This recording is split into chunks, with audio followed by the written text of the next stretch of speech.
Who is a very energetic performer, Eda-Oto. Good evening, how are you doing today? I'm fine, my brother. How you doing? So as usual, every year you are here.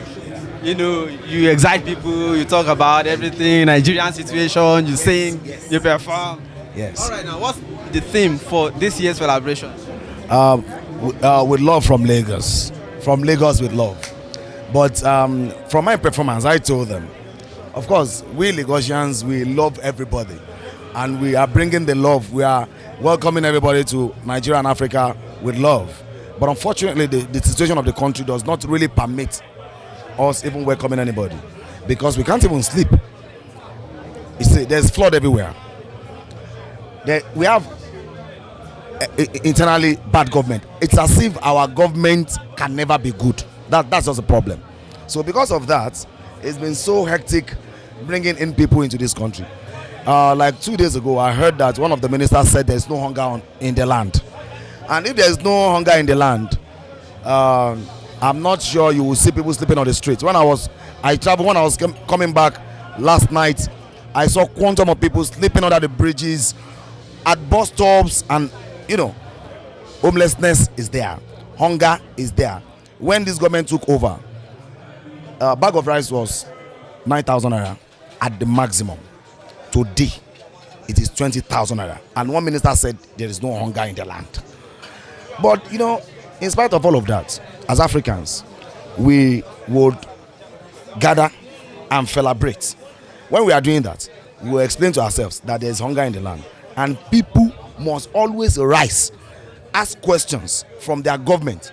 In fact, we must point accusing fingers to those who are ruling us in a very bad way and a very bad manner. Nigeria is a country that has every potential to feed all Africans, and in fact all over the world. Of course, we don't even need that. But today, the big hunger in this land are driving people mad. You can see a lot of people taking to drugs.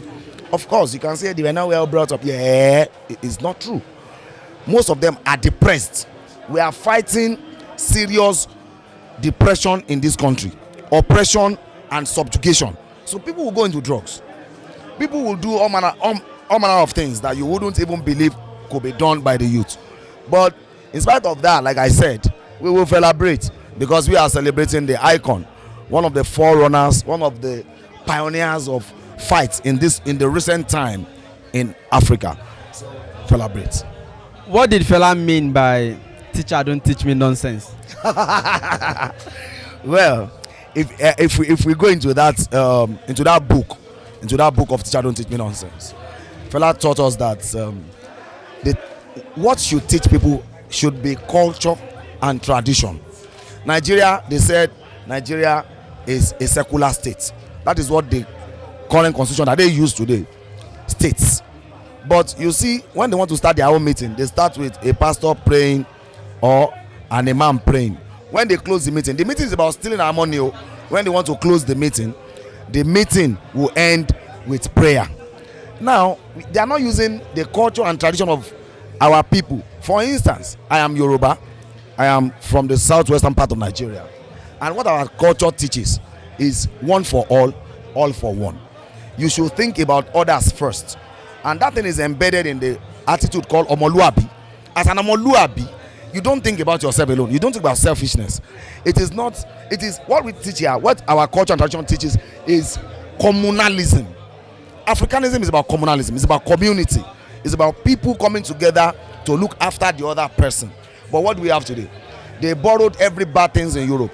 They borrowed every worst things in America, and they have brought them here.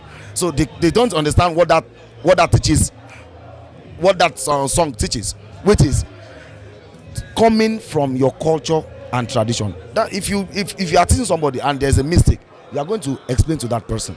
But because they have borrowed every bad things, and their teachers are not even, and their teachers, the people, and the people that are thank you, and people that they are borrowing from cannot even caution them, because all the money they steal here, they take to Europe.